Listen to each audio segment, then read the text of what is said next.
이제는 이 퀄컴에서 이제 갖고 있는 이 기술 때문에 국내 제조사가 이제 핸드폰 한 대씩 판매를 할 때마다 거기에 대한 이제 라이센스가 붙는데 퀄컴이 이제 한 해 동안 매출 13년에서 14년에 10월에서 9월 사이에 올린 매출이 6조 원 가량 되거든요.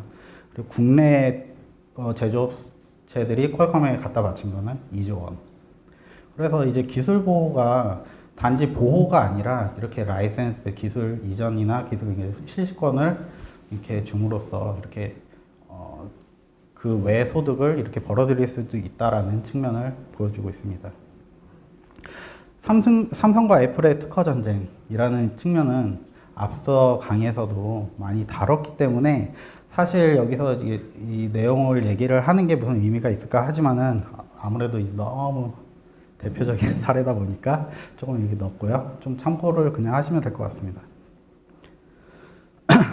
자, 그럼 이제 기술의 전유성이라고 이렇게 표현을 해놨는데 전유성이란 게 과연 무엇일까 보시면은 저희 이제 전유성에 대한 개념을 이렇게 적어놨습니다.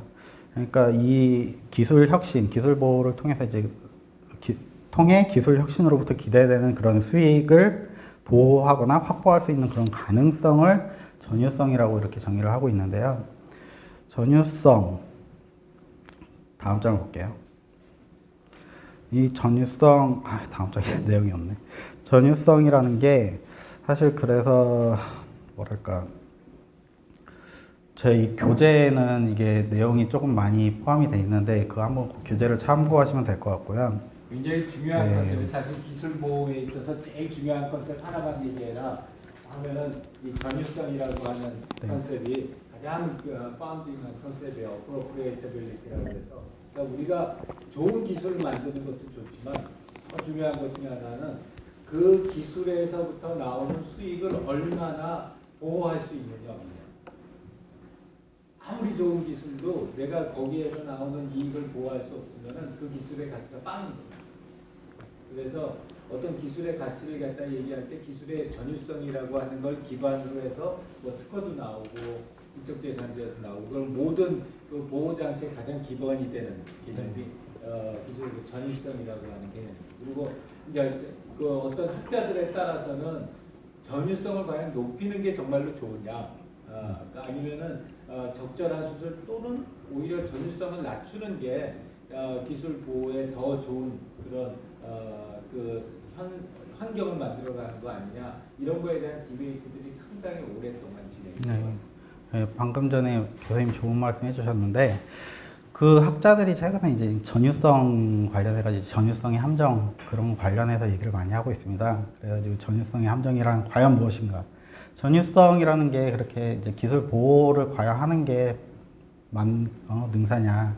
아까 그 제록스의 펠로알토 그 사례를 보시면은 거기서는 그 펠로알토에서는 전유성이라는 게 거의 없었거든요. 그렇다 보니까 사실 사회적인 측면, 전 세계적인 측면에서 봤을 때는 그러한 혁신적인 기술들이 확산이 됨으로써 지금 우리 더 나은 환경이 온 거잖아요. 그런 측면에서 보면은 이제 전유성이라는 게 과연 필요를 할까라고 하지만은 지금도 아직까지 그렇게 조금 왔다 갔다 많이 논란이 되는 것 같습니다. 학자들 사이에서는요. 그래서 이제 기술을 이제 보호를 할까 개방을 할까에 대한 그 갈림길에서 이제 일본의 그 수정 테이프 사례를 한번 들고 왔습니다. 수정 테이프를 보시면 지금 여러분 필통에도 있겠죠? 예전에는 그 수정액을 그러니까 볼펜으로 글씨를 쓰다가 글씨를 틀리게 되면 수정액을 사용을 하는데 수정액의 단점이 잘 마르지도 않고 울퉁불퉁하고 바로 글씨를 쓸 수 없다라는 점에서 굉장히 안 좋았어요. 그래서 일본에서 이제 수정 테이프를 개발을 하게 되는데 이 수정 테이프 안에서도 여러 가지 상황을 볼 수가 있습니다. 이를테면 여기 지금 첨부한 거는 이제 특허 문서 간에 그 키프리스에서 제가 이제 수정 테이프에 관한 그 특허를 찾아가지고 이제 캡처를 해놓은 건데 이걸 보게 되면 이제 특허로서 보호를 할 수 있는 거는 경쟁사가 쉽게 따라 할 수 있기 때문에 이거를 보호를 함으로써 경쟁사가 쉽게 제조를 할 수 없게끔 할 수 있는 게 이 특허였고요. 그 다음에 그 수정 테이프에 사용됐던 그런 화학 물질에 대한 그런 성분들은 특허로 보호를 받게 되면은 공개를 해야 되기 때문에 공개를 하게 되면은 또 경쟁사가 쉽게 따라하게 되잖아요. 그렇기 때문에 이거는 특허로 보호를 하지 않고 자체적으로 이제 영업 비밀로서 보호를 하게 됩니다. 그다음에 뭐 디자인과 상표 여러 가지 이제 비밀 유지 계약, 뭐 NDA 등을 이렇게 맺어가지고 수정 테이프를 개발을 하게 되는데 여기서 이 비밀 유지 계약 같은 경우는 뭐냐면은 이 일본의 시드사가 수정 테이프를 막 개발을 하고 판매를 하는데 너무 잘 팔렸어요. 그래서 지금까지 추산 한 200억 개 이상 정도 생산이 됐다고 하는데 200억 개를 얘네가 혼자 다 소화할 수는 없거든요, 솔직히 말해서. 그렇기 때문에 이 기술 이전을 통해서 경쟁사에서도 개발을 할 수 있게끔 이거 개방을 했고 그 와중에 경쟁사 다른 곳에 또 비밀을 오픈을 하면 안 되니까 이런 비밀 유지 계약을 작성을 하게 됩니다. 그렇게 함으로써 이 시드사는 자기의 기술을 가지고 보호를 함으로써 그 자기가 제품을 판매하는 수익을 걷고 또 외로 이제 기술료 수익도 같이 얻는 그런 아주 좋은 구조를 만들었습니다. 네, 이제 테슬라 전기자동차 여기 보시면은 CEO의 앨런 머스크가 이제 테슬라 자동차에 대해서 이제 특허 개방을 선언을 하게 됩니다. 혹자는 이 특허를 개방을 함으로써 우리가 수업 기술 혁신 챕터였나요? 거기서 이제 우리가 이제 디자인에 대해서 이제 뭐였지? 네? 아니요. 기억이 안 나는데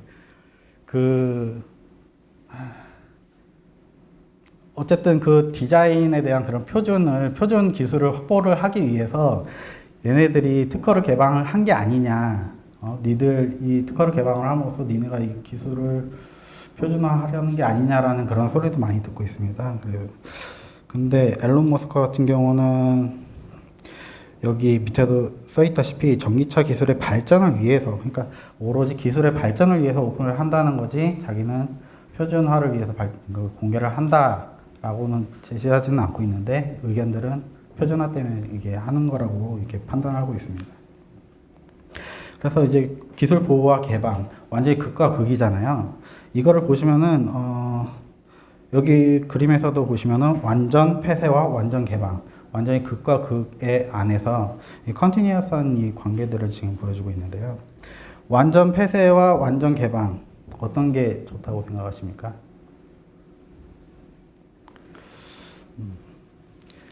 때에 따라서 완전 개방을 해야 될 때도 있고 폐쇄를 해야 될 때도 있는데요. 여기 없네. 네. 교재에 있습니다. 내용 교재에 있는데 설명을 드리자면은 완전 폐쇄, 그러니까 자기가 개발한 기술은 자기 혼자만이 사용을 해야 되고 자기 혼자만이 개발을 하고 그걸 통해서 자기 혼자 수익을 독차지해야 된다라는 거거든요. 예를 들면은 소니나 애플 정도라고 볼 수도 있지 않을까라고 이렇게 생각이 드는데요. 애플은 특히 심해요. 네. 그래서 우리 하다못해서 애플사에 나오는 그림 하나를 갖다가 책에 화보로 쓰려고 사파로 쓰려고 애플사의 자기네들 PR 사이트에 나와 있는 그림을 갖다가 그대로 쓰겠다고 교과서에 쓰겠다고 내가 이거 써도 되냐고 하면은 웬만한 회사들은 다 오케이 하는데 애플은 아예 딱 잘라서 자기네는 자기네가 가지고 있는 모든 지적재산권에 대해서는 완전 폐쇄 가기 때문에 심지어는 교과서에다가 상품의 이미지 사진을 올려놓는 것도 허용하지 않아요. 그렇죠. 그렇다면 완전 개방은 무엇이냐면은 완전 개방은 진짜 말 그대로 진짜 개방한 거예요. 그러니까 특허나 영업비밀 이런 걸로 전혀 보호를 받지 않고 그냥 나의 기술은 누구나 써도 돼 라는 식으로 그냥 오픈을 하는 거거든요. 그렇다면 아까 전에의 사례에서 퀄컴 같은 경우는 이 완전 개방과 완전 폐쇄 가운데서 어느 정도 위치해 있을까요? 저는 여기 moderate licensing 정도가 되지 않을까, 아니면은 liberal licensing 뭐 이 정도 왔다 갔다 하지 않을까라고 이제 좀 생각이 됩니다. 그렇게 이제 자기의 기술을 보호를 받는데 보호를 받는 와중에 개방을 하는 거잖아요. 그런 내용입니다. 예. 그렇다면은 이제 기술을 보호하는 방법이 뭐가 있을까 한번 살펴보겠습니다. 여기 보시면은 저희 연구원에서 발간한 보고서의 내용을 일부 캡처를 했는데요. 지식재산권이라 함은 산업재산권, 저작권, 신지식재산권 이렇게 나뉜다고 정의가 되고 있습니다. 지금 흔히 얘기하는 그 산업재산권에는 특허가 들어가 있고요. 실용신안은 좀 처음 생소하신 분도 있으실 것 같은데, 특허와 어떻게 보면은 약간 비슷한데 조금 더 쉬운 발명이라고 해야 되나요? 뭐 그렇게 얘기를 할 수가 있고요.